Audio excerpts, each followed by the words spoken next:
Olá, bom dia, tudo bem com você?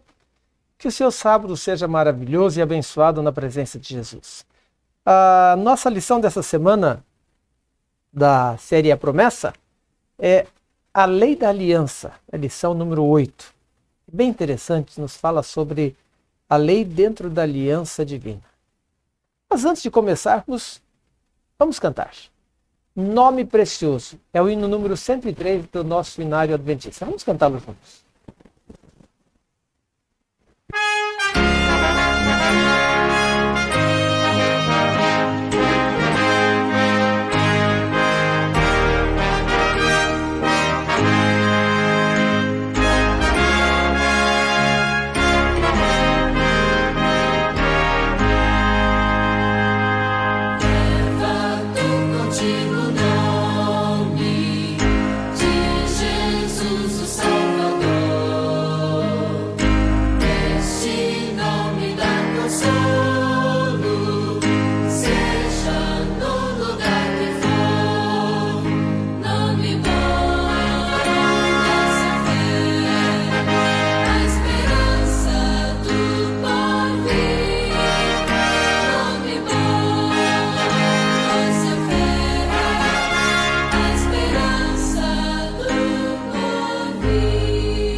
Vamos orar.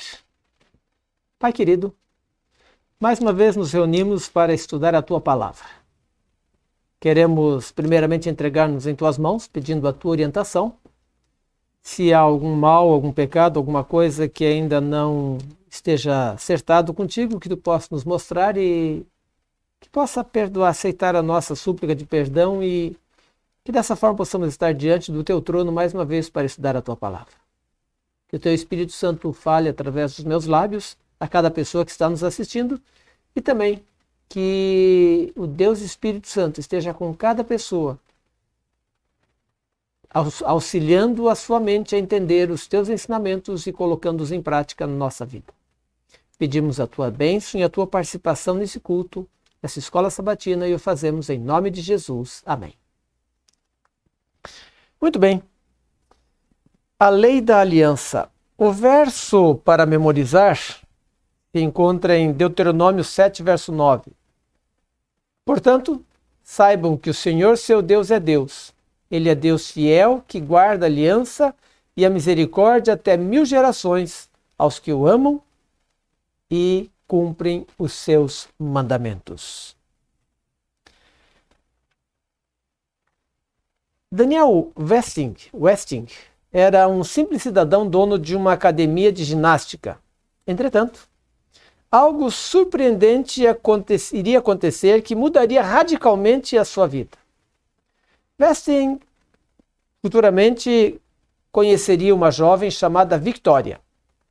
E o namoro, de 8 anos, os levaria ao altar de matrimônio no dia 19 de junho de 2010.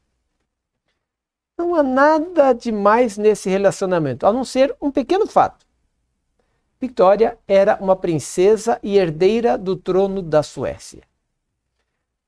Neste casamento morgamático de um nobre com alguém de posição social inferior, Daniel Westing receberia o título de príncipe, adotando o nome da família real Bernardotti. Sabe, talvez sentir, mas o que tem isso a ver conosco? A semelhança que ocorreu com Daniel Westing, Deus fez com o seu povo. Do ponto de vista social, era um povo sem nenhuma importância, neste caso. Que outra justificativa encontraríamos para Deus aceitar Israel como povo escolhido, senão o amor, a bondade e a misericórdia? Aliança e leis são uns dos assuntos mais importantes na fé e na vida. Ao longo dos séculos, alguns estudiosos da Bíblia têm afirmado que no Monte Sinai, Deus ofereceu a Israel uma aliança de obras, isso é, um pacto pelo qual a salvação, a justiça, seriam obtidas por meio de obras realizadas pelo ser humano. Esses eruditos contrastaram a aliança de obras com a aliança abraâmica, na qual a justiça é preveniente da fé operante. Se essa teoria estiver correta, se a aliança do Sinai é de fato uma aliança de obras, então por que Jesus teria condenado os judeus por seu legalismo? Por que os judeus foram condenados por simplesmente seguir aquilo que o Senhor havia pedido que eles fizessem? Deuteronômio capítulo 7, versos 7 e 8, traz-nos uma mensagem bem interessante.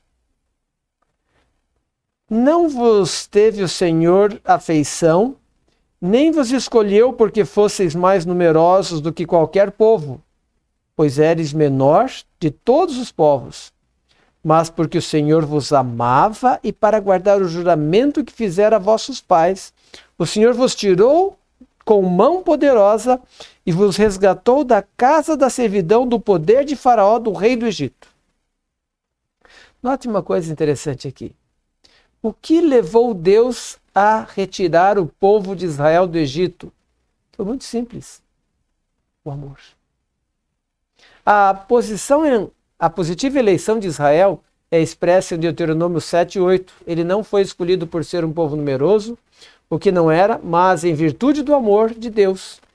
E com base na premissa da bondade e do amor, Deus fez uma aliança com Abraão e seus descendentes. Por esse motivo, ele guiou o seu povo ao longo da história, retirando da escravidão do Egito e conduzindo até a terra prometida, Canaã, que seria a terra da liberdade e da prosperidade, atributos desconhecidos da terra egípcia, lugar de escravidão.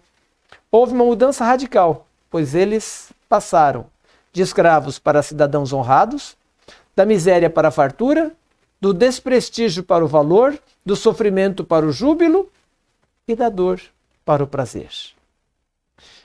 Uma coisa interessante que eu estava lendo aqui no auxiliar da lição é que a tradição judaica ensina que Deus fez aliança com Israel somente porque outras nações rejeitaram primeiro.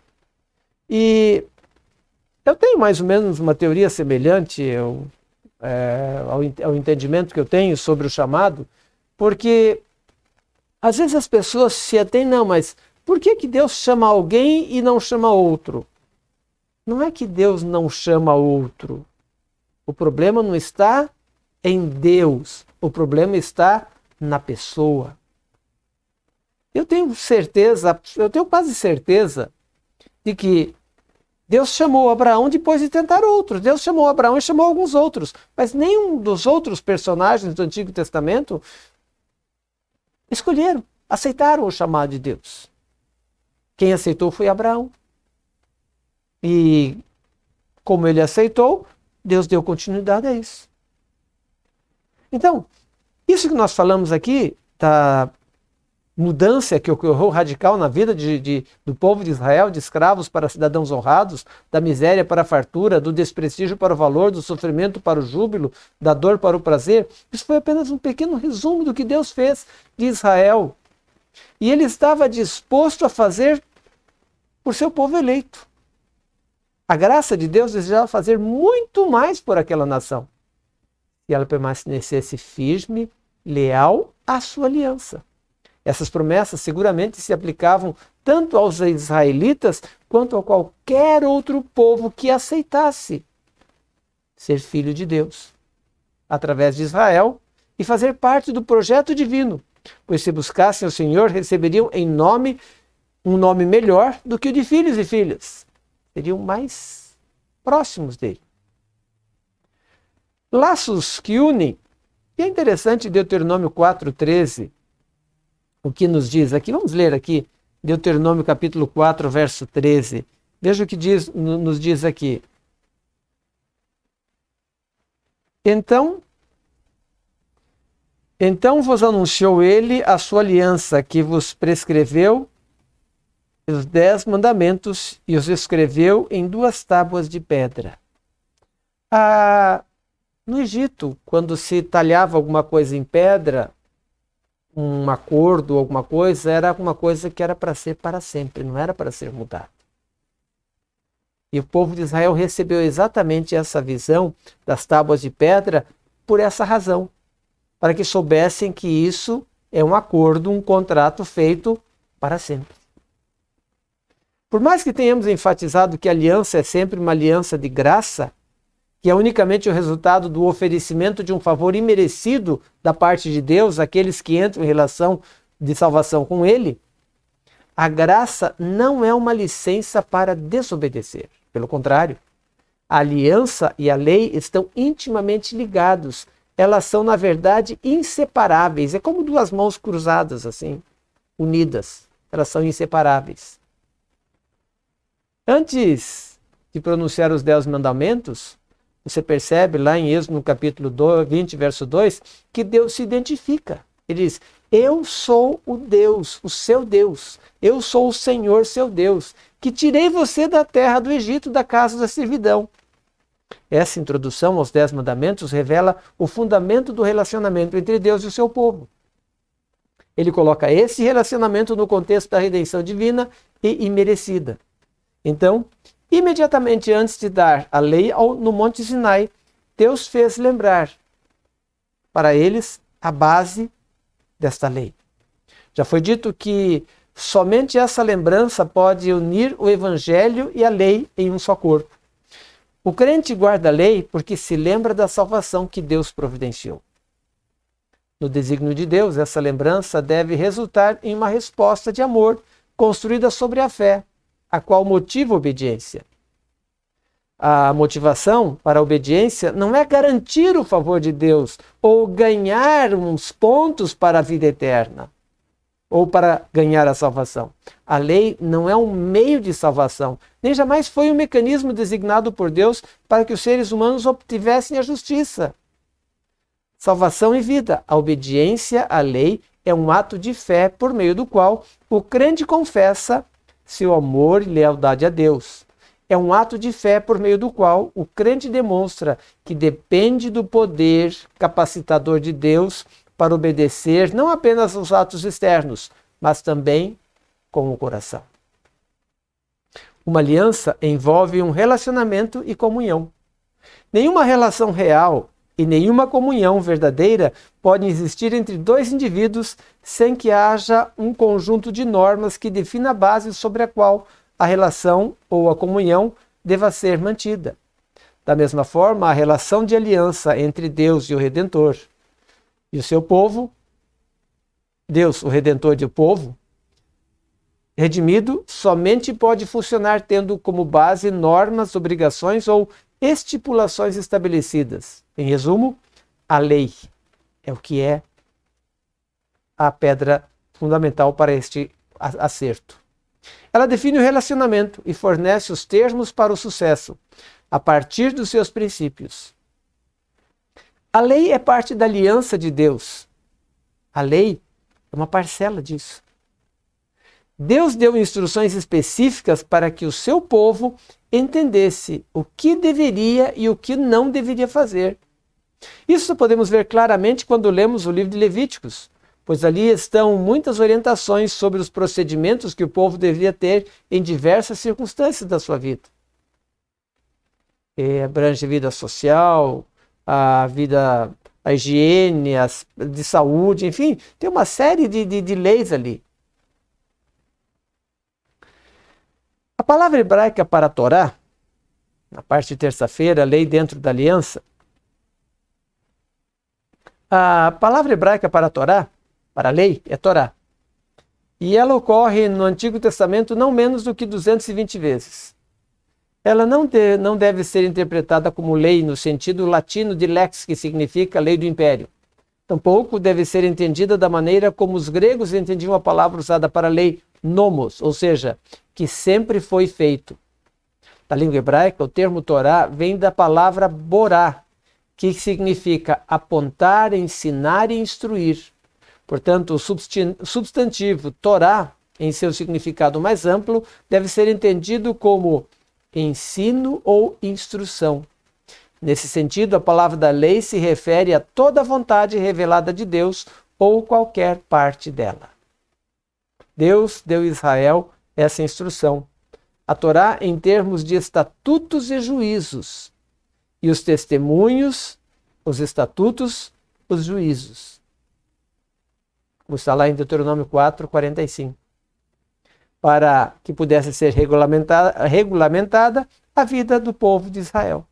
A palavra do Torá é usada frequentemente nesse sentido. Assim, a lei poderia ser um tipo abrangente de instruções que incluísse todas as leis, moral, ética, civil, social, sacrificial e de adoração, de higiene e de saúde. Então, ela tinha uma amplitude muito grande esse termo Torá no hebraico. Ele tem como objetivo a instrução do povo. A lei de Deus é um reflexo do caráter do seu legislador, e era intuito dele impressionar o povo com a sua santidade. Dessa forma, podemos afirmar que o objetivo da lei era instruir o povo quanto à maneira como deveria viver na terra de Canaã. Ela também é colocada para saber que é necessário que tomasse um povo diferente das nações pagãs, para que ele pudesse lembrar que ele precisa ser um povo diferente. Assim como nós devemos ser um povo diferente. A lei mostrava o caráter que era aceitável diante de Deus, ou seja, a lei mostrava como deve se portar uma pessoa. Israel deveria ser reconhecido como povo santo, eleito e diferente dos que praticam a idolatria e a maldade. Assim, nós também temos que ser um povo diferente das nações, dos povos ao redor, um caráter diferente. Devemos ser reconhecidos como um povo santo e separado. A lei, ao ser observada, criava uma clara identidade de pertencimento. Eu sou do Senhor, seu Deus. Não tenho outros deuses diante de mim. Eu os tornarei por meu povo e serei o seu Deus. São as palavras de Jesus. Isso provocou uma certa estabilidade na lei. E quando nós lemos os textos bíblicos de Malaquias 3:6 e Tiago 1:17, nós podemos ver o seguinte: em Malaquias 3:6 diz: eu, o Senhor, não mudo.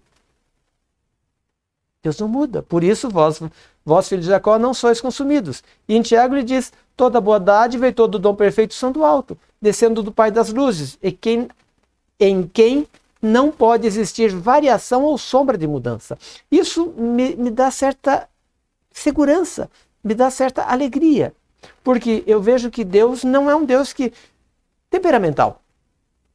A gente conhece muitas pessoas temperamentais. Um dia gosta de uma coisa, outro dia de outra, um dia está assim, um dia está de bom humor, outro dia está de mau humor, e assim variam.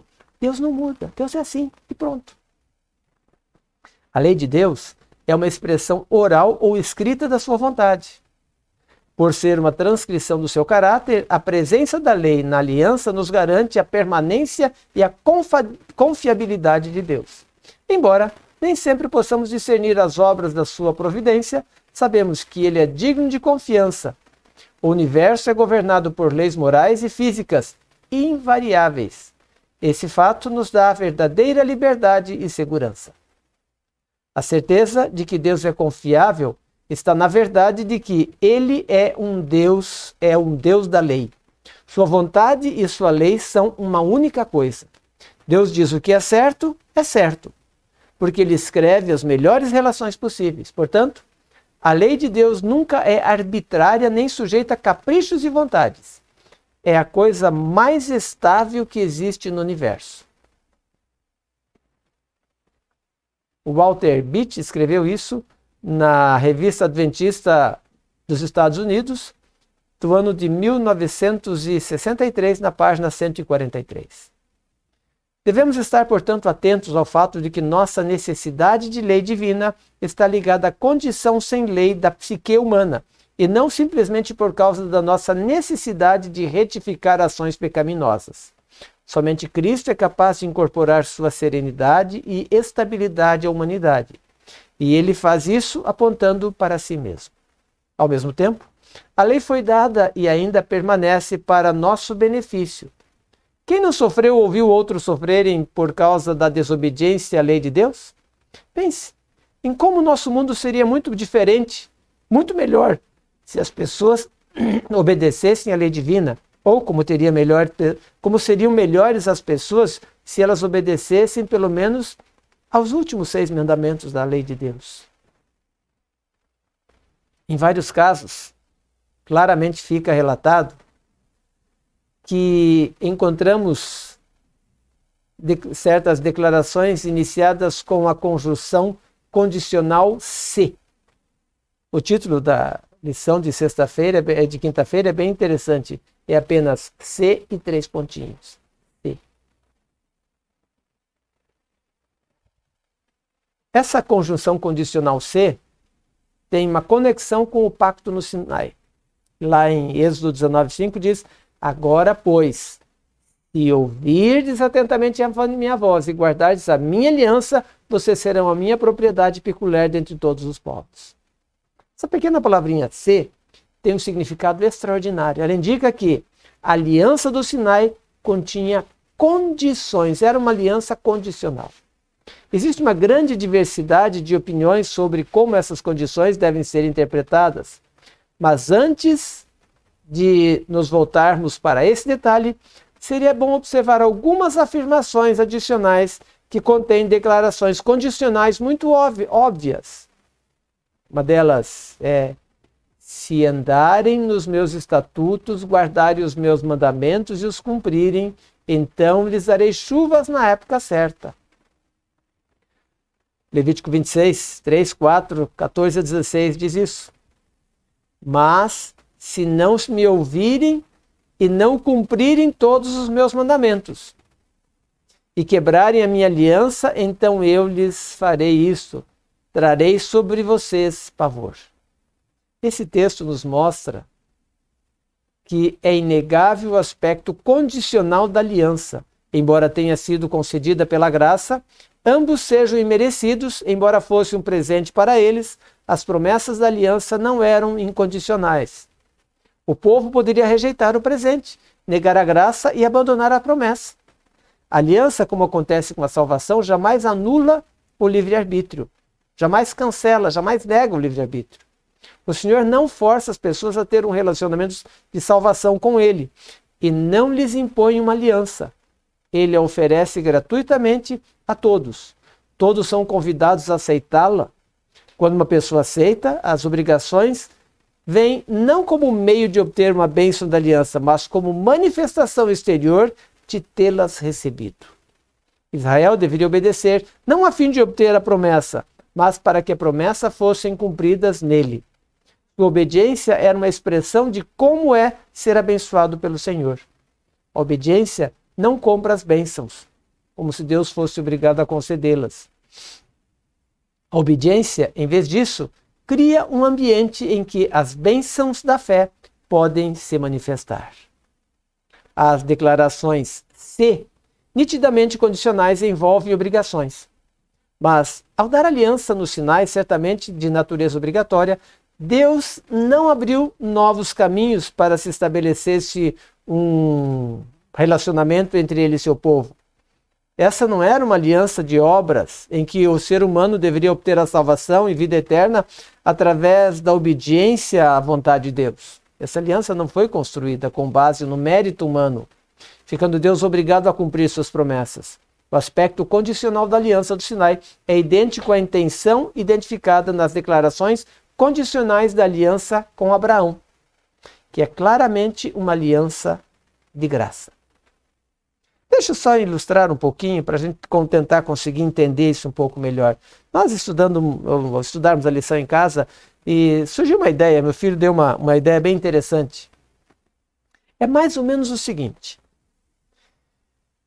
Em nosso país existem algumas localidades onde a lei do país não vigora. Você sabia disso?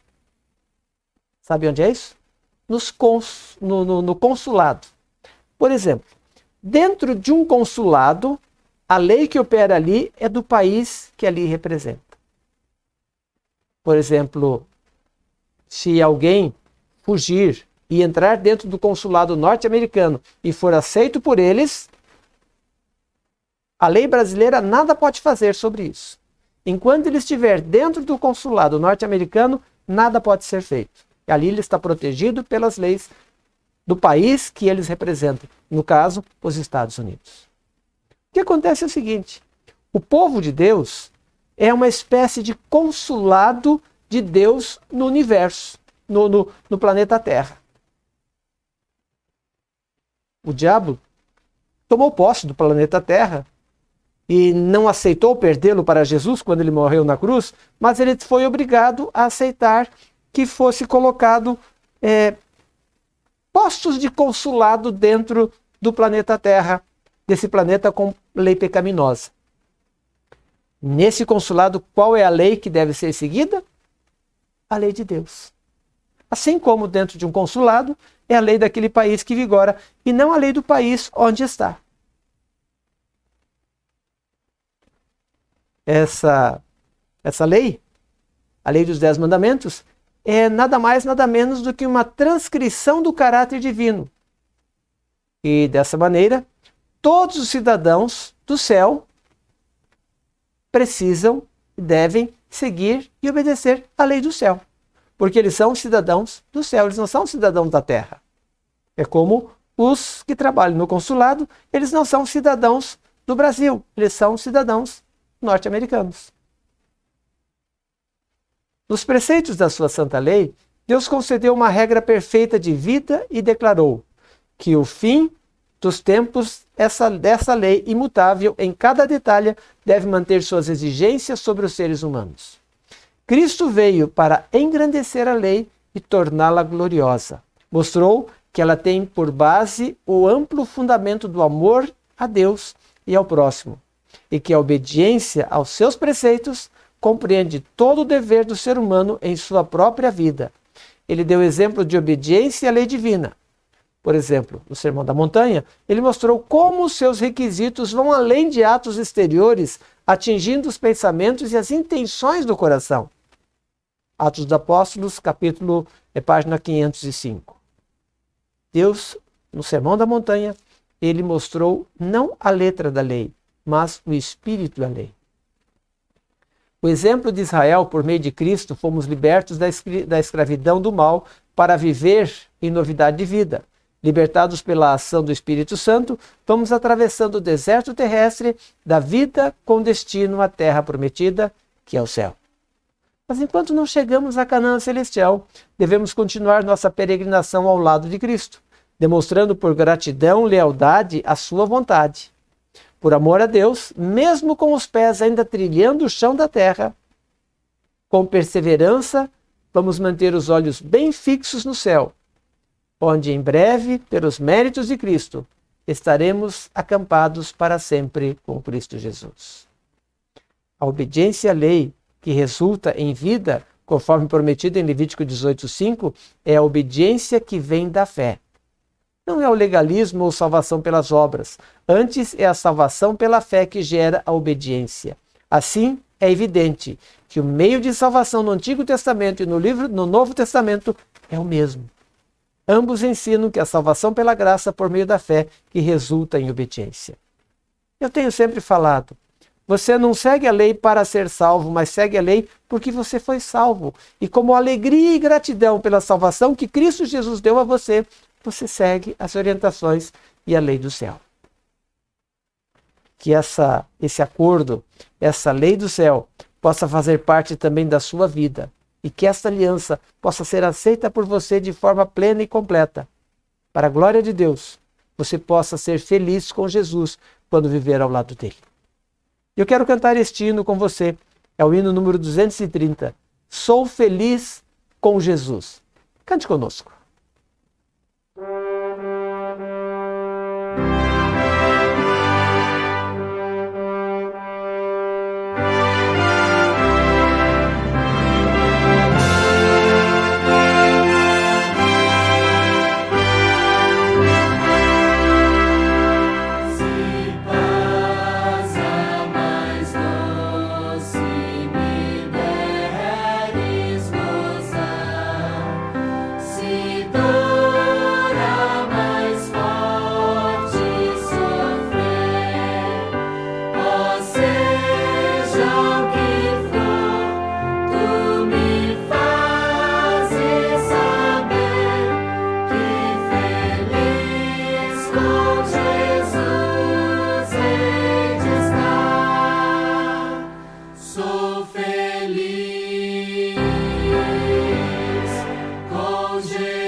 Vamos orar.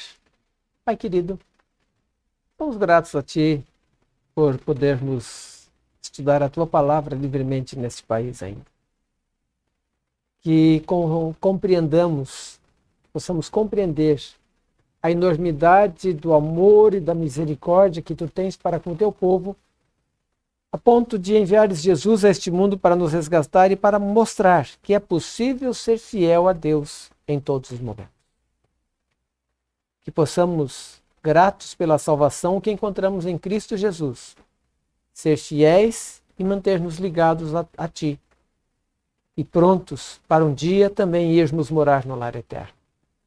Que em nossa caminhada sejamos firmes, fiéis e ativos para estar ao Teu lado, rumo a Canaã. Concede-nos um restante de sábado gostoso e agradável em Tua presença, e que ao Teu lado sejamos vitoriosos pelo Teu poder, amor e pela Tua graça. Continua conosco hoje, daqui a pouco vamos voltar para o culto. Abre a nossa mente para compreender os Teus ensinamentos, é o que suplicamos em nome de Jesus. Amém. Obrigado por ter participado conosco. Se você gostou, compartilhe. Se você gostou, curta também. Compartilhe com seus amigos. E se você não está inscrito em nosso canal ainda, inscreva-se para que você possa também receber as notificações quando vamos entrar no ar novamente. Que Deus abençoe você, que você tenha um sábado feliz com Jesus e daqui a pouquinho a gente está de volta, hein? Até já! Já já a gente volta.